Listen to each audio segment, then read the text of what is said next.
اب اس نے نیا انکشاف کیا کہ وہ جن اپنی بیوی اور 2 بچوں کو بھی لے آیا ہے۔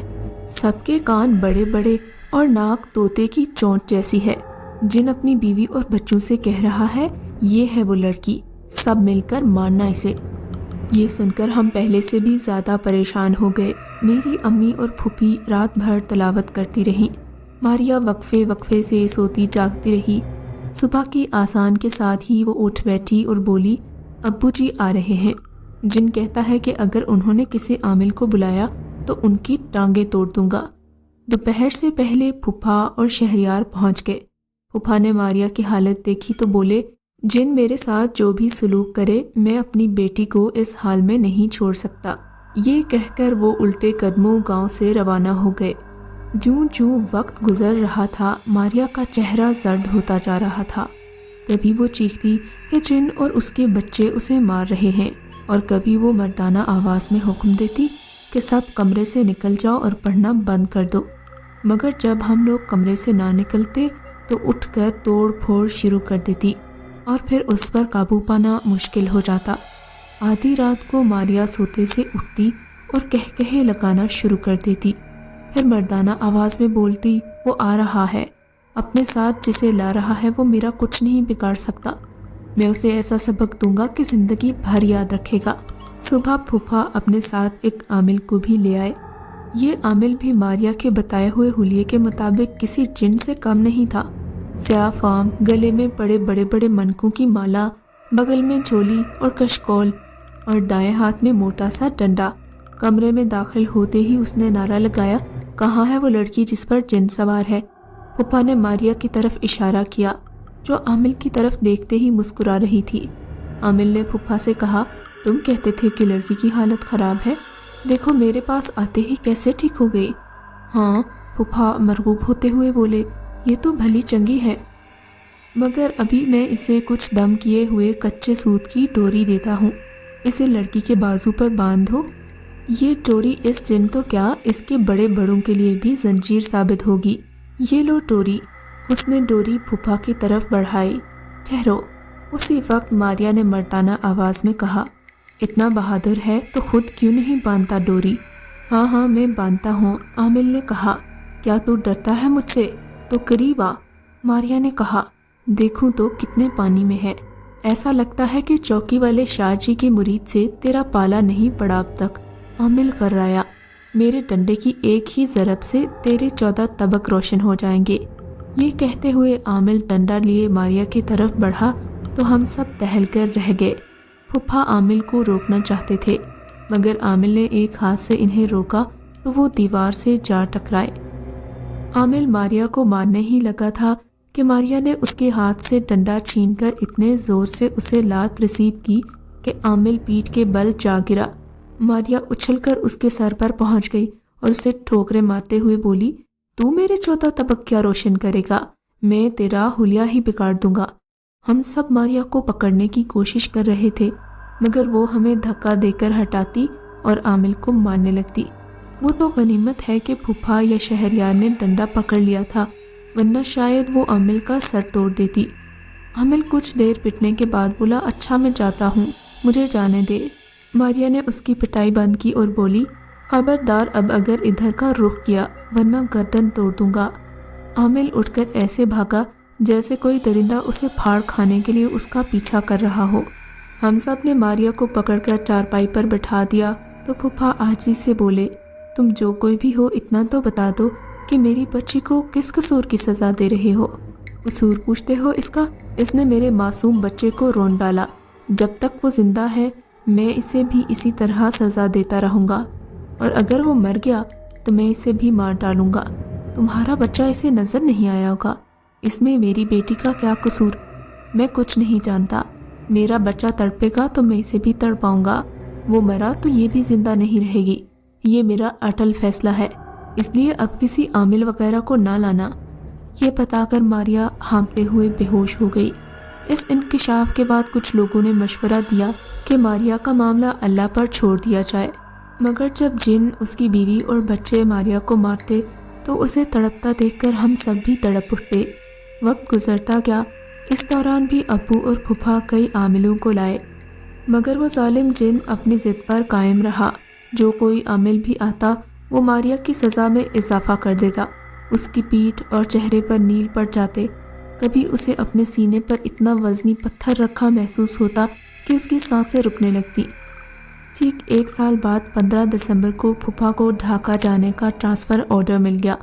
وہ سخت شش و پنج میں تھے کہ کیا کریں۔ بال بچوں کو ساتھ لے کر جانا ان کے لیے بے حد مشکل تھا اور چھوڑنا بھی آسان نہیں تھا۔ بالآخر انہوں نے طے کیا کہ وہ اکیلے ڈھاکہ جائیں گے اور پھر بال بچوں کو بلوائیں گے۔ 2 ماہ بعد انہوں نے اپنی پوری فیملی کو بلوا لیا تھا۔ انہوں نے سب سے پہلا کام یہ کیا کہ سارے خاندان کو سہلٹ کے مزار پر لے گئے، جہاں رو رو کر انہوں نے دعا مانگی کہ یہ پردیس ہے اور وہ ان کی پناہ میں رہنا چاہتے ہیں۔ اللہ کے رسول کے واسطے انہیں پناہ دی جائے اور ماریا کو اس جن کے شر سے محفوظ رکھا جائے۔ اللہ تعالیٰ اپنے نیک بندوں کی لاج رکھتا ہے۔ سو ان کی دعا قبول ہوئی اور اس جن اور اس کی بیوی بچوں نے ماریا کو نہیں ستایا۔ ان دنوں نفرت کی وہ فصل پک کر تیار ہو چکی تھی جو پاکستان کے دشمنوں نے بوئی تھی۔ پورے مشرقی پاکستان میں ایک سرے سے دوسرے سرے تک شدید نفرت کی آندھیاں چل رہی تھیں۔ بھائی اپنے ہی بھائیوں کے خون کے پیاسے ہو چکے تھے۔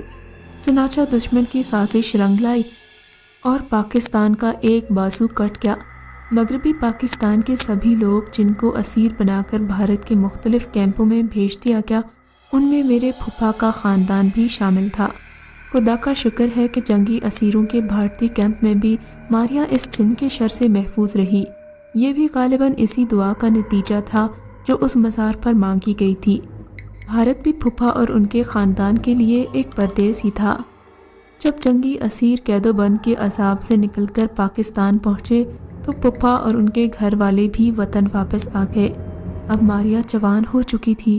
وہ اور اس کے گھر والے ہی کیا، ہم سب بھی یہی سمجھ رہے تھے کہ اسے جن کے ظلم و ستم سے ہمیشہ کے لیے نجات مل چکی ہے۔ مگر گجرانوالہ آتے ہی وہ سلسلہ پھر شروع ہو گیا اور جن کے مظالم میں شدت آ گئی۔ ماریا چیختی چلاتی اور فریاد کرتی۔ وہ یوں چیختی جیسے اوکھلی میں پان کوٹا جا رہا ہے۔ اس کے ہاتھوں پیروں کی انگلیاں پتھر کی طرح سخت اور ٹیڑھی میڑھی ہو جاتی، جسم پر نیل پڑ جاتے، کبھی ناک اور کبھی منہ سے خون رسنے لگتا۔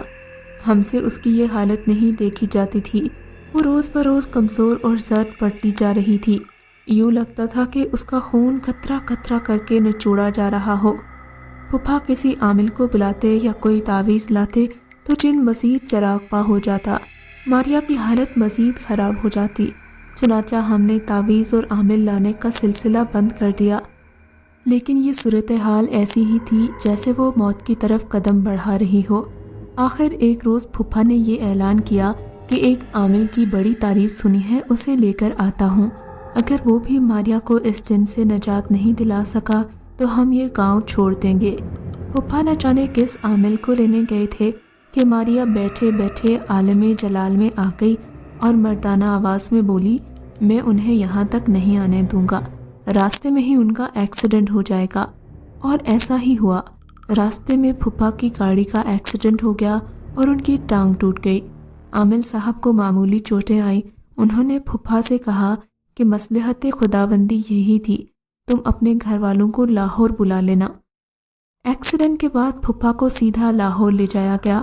ایکسیڈنٹ کی اطلاع ملتے ہی قدسیہ نے بتا دیا کہ عامل کو لانے والا لاہور کے ہسپتال میں پہنچ گیا۔